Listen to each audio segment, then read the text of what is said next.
A war called Justice Israel on trial after the guns go silent. Where the battlefield ends, and the courtroom begins. The war is over. But this time the stage has changed. The Israeli soldier takes off the uniform, and reaches for a suit. Why? Because the next battle is in court. Welcome to the court of world opinion. The world starts asking questions. Was that a war crime? Airstrikes on Gaza, targeted assassinations, demolished homes, retaliatory rocket raids.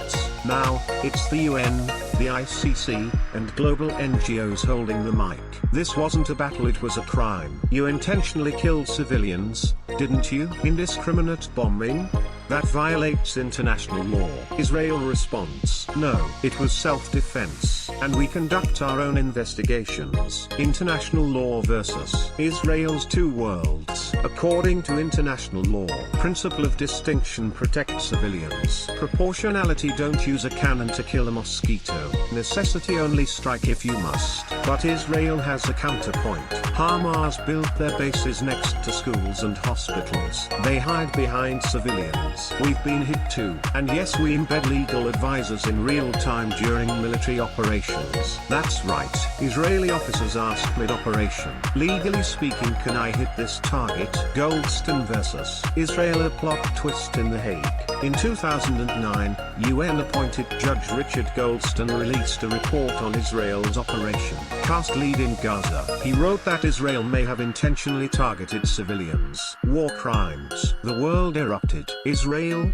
Furious. Political slander, they said. But in 2011, Goldstone partially retracted it. Turns out, there wasn't enough evidence to prove intent. In other words, guys, maybe I overreacted. Maybe I went a bit too far. And the world blinked.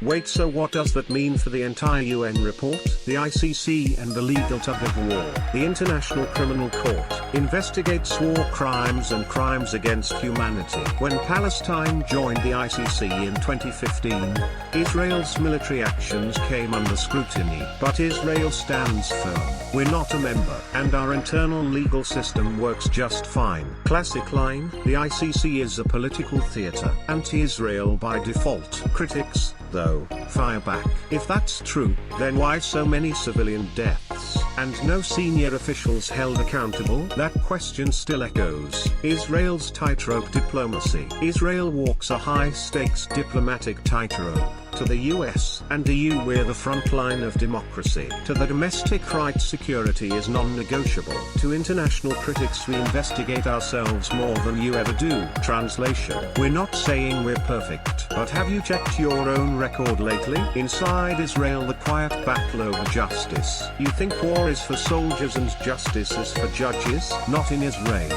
Here, everyone has an opinion on post-war justice. Politicians, journalists, everyday citizens, even Twitter users. Why? Because justice doesn't live in a vacuum. It lives on Channel 2 at 8 p.m. A nation that wore the uniform.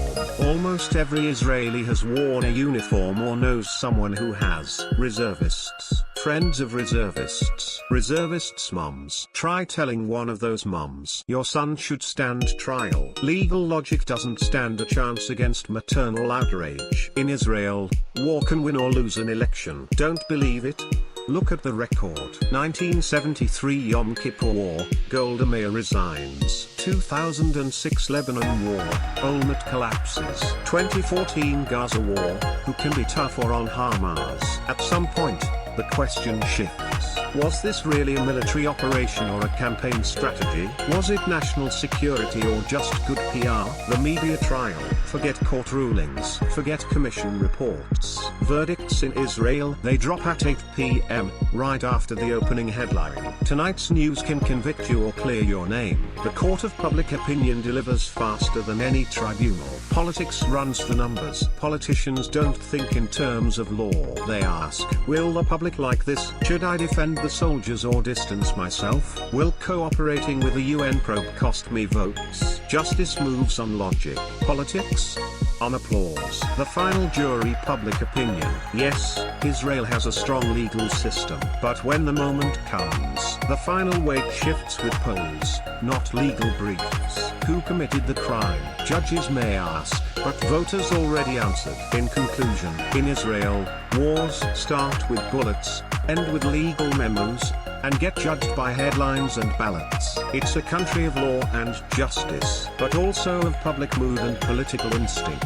A judge might sentence a general, but if the people call him a hero, that sentence disappears after 3 news cycles. Justice doesn't collapse, but sometimes politics sits on top of it. Justice isn't broken, it's just occasionally stepped on. So what do we learn? Israel's post-war legal system is complex, conflicted, and deeply human. It's a battlefield of its own where truth, law, politics, and perception all wrestle for dominance. Justice is alive, but sometimes it's hiding in the news scroll.